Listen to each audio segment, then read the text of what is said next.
Hello! Maligayang pagdating sa aking channel.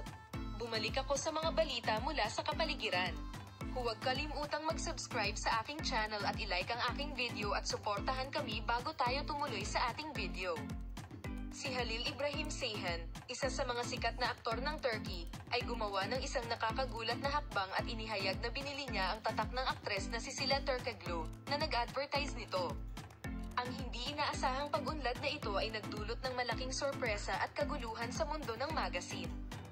Ang koneksyong ito ng dalawa sa kanilang mga propesyon at sa mundo ng negosyo ay naging sentro ng atensyon.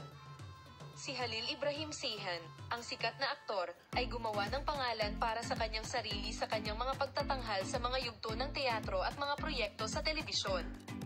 Si Sıla Türkoglu, sa kabilang banda, ay isang pangalan na kilala sa kanyang talento sa kagandahan at estilo at kamakailan ay naging mukha ng advertising ng maraming mga tatak.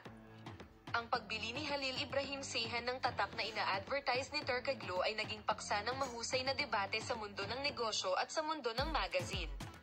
Sinuri niya ang hakbang na ito hindi lamang bilang isang pamumuhunan sa negosyo, ngunit bilang isang halimbawa kung paano magkaiba at epektibong mga hakbang ang ginawa ng dalawang sikat na manlalaro sa kani-kanilang larangan.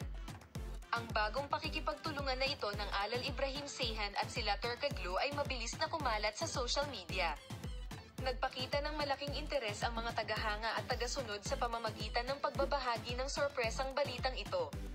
Ang pagpupulong na ito ng huli sa kanilang panloob na mundo ay nagpakita kung gaano sila aktibo at entrepreneurial sa kabila ng kanilang mga karera sa pag-arte. Salamat sa lahat ng nanonood ng aming video. Sana ay makita ka sa mga bagong video at bagong balita. Paalam, manatiling malusog, masaya at mapayapa.